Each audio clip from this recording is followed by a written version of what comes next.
What's going on, guys? Kyger here. A lot of people are trying to figure out what, now that we have some more extra fairies from the banners, what is the best lineups for PvP and PvE.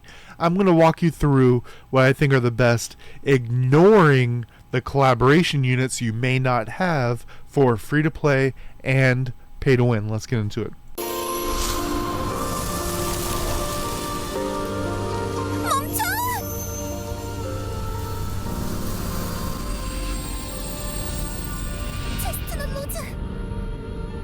반드시 돌아오게 하겠어.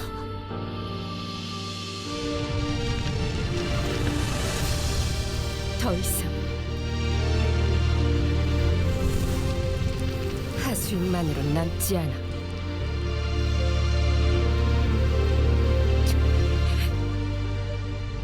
이제부턴 나를 위하여 오로지 나만 깨어있을 뿐. 멈춰!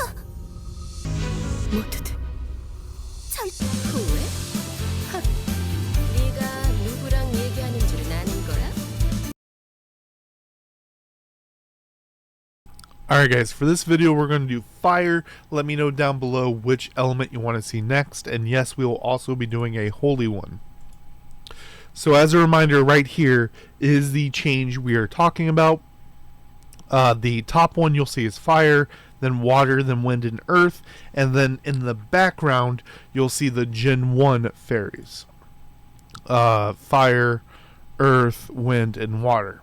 So we have 5 of each. For example, today we're going to be talking about 1, 2, 3, 4, and 5.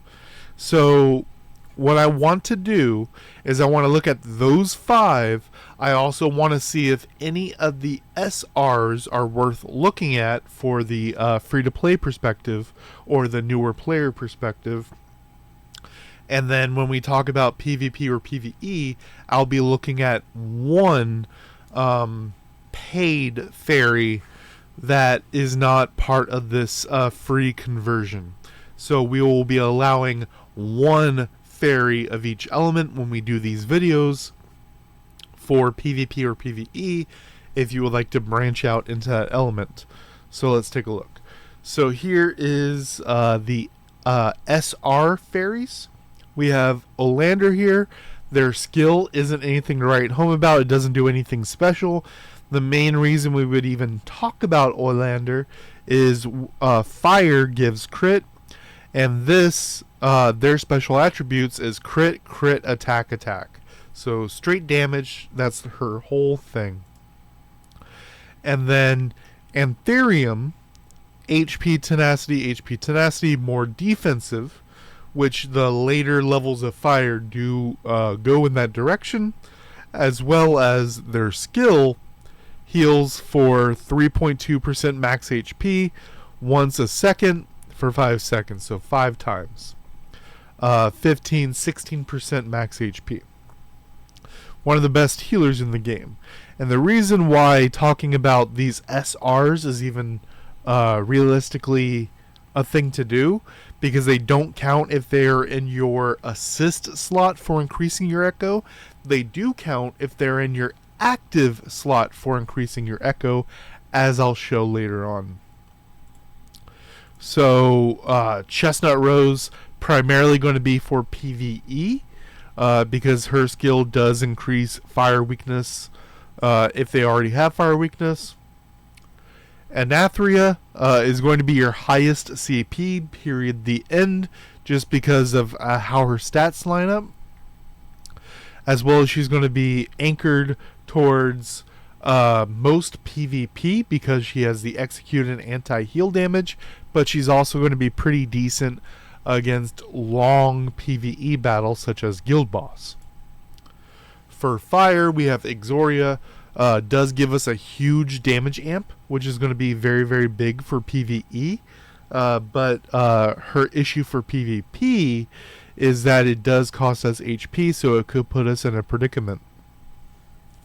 Then we have Rose, which her burn damage does make her okay okay in PvE. Obviously gets outscaled by other things, but her primary thing is going to be PvP, where she has 2 hits of silence. One at the beginning of the skill and one at the end of the skill.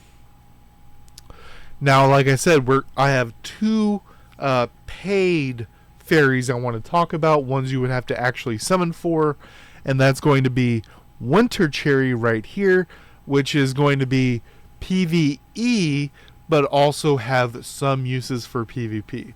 Her PvE is that she gives the PvE monster fire weakness, which allows you to use things we already talked about, like Chestnut Rose, to boost that fire weakness, and then all of the other damage dealers will do increased damage. And the other one that I want to talk about for PvP is Hydreiga of Flames, which turns off their dodge, does crazy damage, and allows you to really go off. A big deal for fire is we have a lot of big hitters. The biggest example is something like Anatheria, but her problem is, well, Anatheria or something like Rose, but their biggest problem is getting their abilities to hit, right? And so we do need some kind of CC ability, and fire doesn't really have many. One of our closest is going to be something like Hydreiga of Flames. And if you're in some kind of game mode where you can only have one set of flower fairies, her passive comes into play, where whenever she does a basic attack, she has a chance of reducing her own cooldown. So you can get a lot out of Hydreiga of Flames. Alright. So now, showing you this right here, right? So I'm showing you the SRs up here on the deployed aspect and a level 9 fire echo. So this is just showing that they count when they're on deploy. If I swap them around, they do not count if they are on assist. Now, I do want to show you that with the most recent change, you are going to need to get the 4th grafting slot. You do need more fire. You are going to need, I believe it's 8 fire fairies to unlock the 4th one. You don't really need that as a free-to-play. The best, in my opinion, for you guys until you get all of these maxed out is the first 3. So let me see if I show it. So you'll see I have a water here lowering the echo, but I'm going to get a lot more out of it because I'm going to get this. And both of these, this is Gen 1 water, Gen 2 water. I'm getting Flower Fairy reduction because this is for PvP. If they use Flower Fairies against me, I want them to take less damage, and class damage increase, so my skills deal more damage,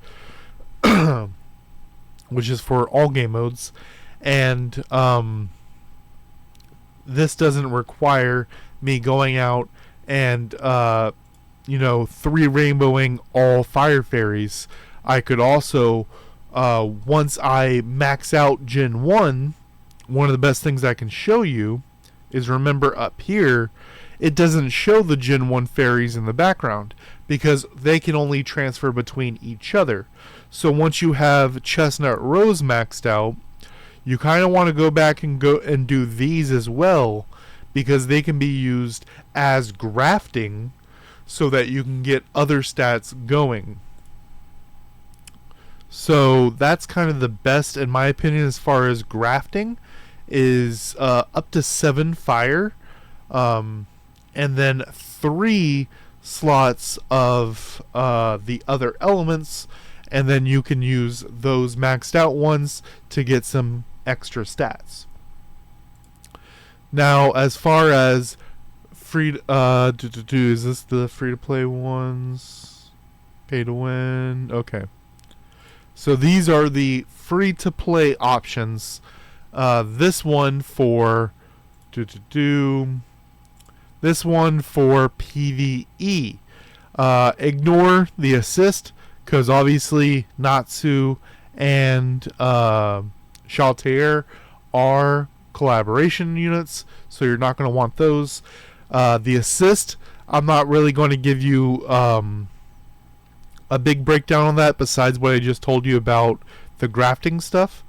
But the other fires that you have, as well as whatever you're grafting, should be this, as well as bonus stats, blah blah blah. But for PvE, we're using our one summon for what we already said, Winter Cherry. And then what's happening here is we're increasing our attack, we're increasing their weakness to fire, we're increasing their weakness to fire again because they already have fire weakness now, and then execute. This goes really hard on something like Guild Boss. On things that you have to kill very, very quickly, this can also be powerful. As we just had the Anatheria challenge, you would use both of these before you summon it, because they take longer to do the thing. Swap classes, summon the boss, and then kill them with these two. And then for PvP,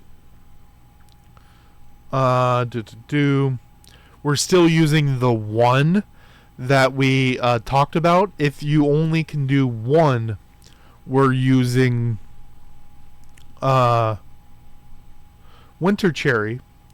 And then we're also bringing Anthurium. You're obviously going to level him up and use him that way, because he's going to give us some healing.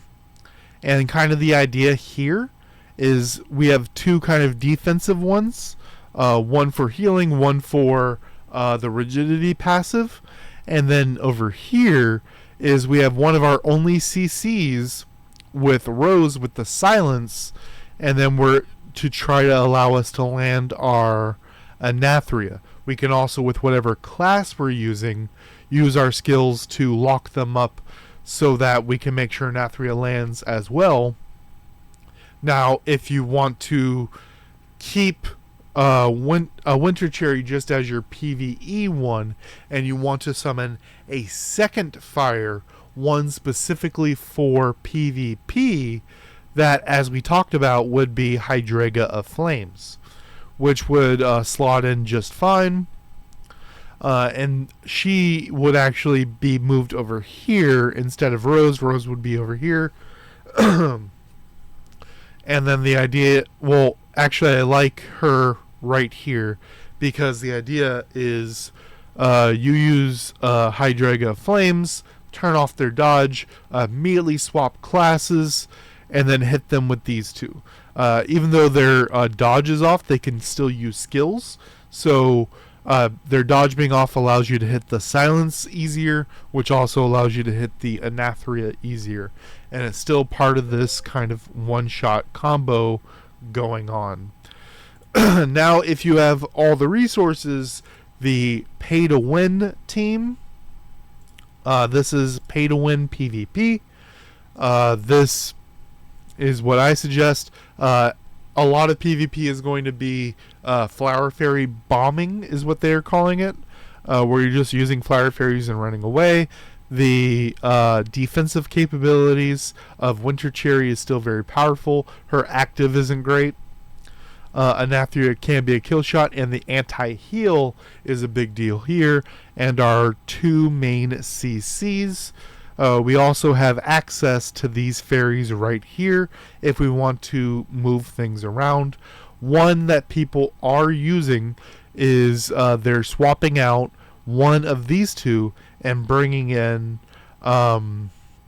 Scarlet Wish Chestnut Rose, just because of she does cost HP, but she does give a shield, so it's more equal. And then she heals what she lost over time, as well as the attack boost allows for Hydreiga Flames to deal more big hit damage. And the one for that the pay-to-win players kind of have in their back pocket is something like Dahlia. If you're against someone that's focusing on their healing or HP recovery, you can let them kill themselves with Dahlia.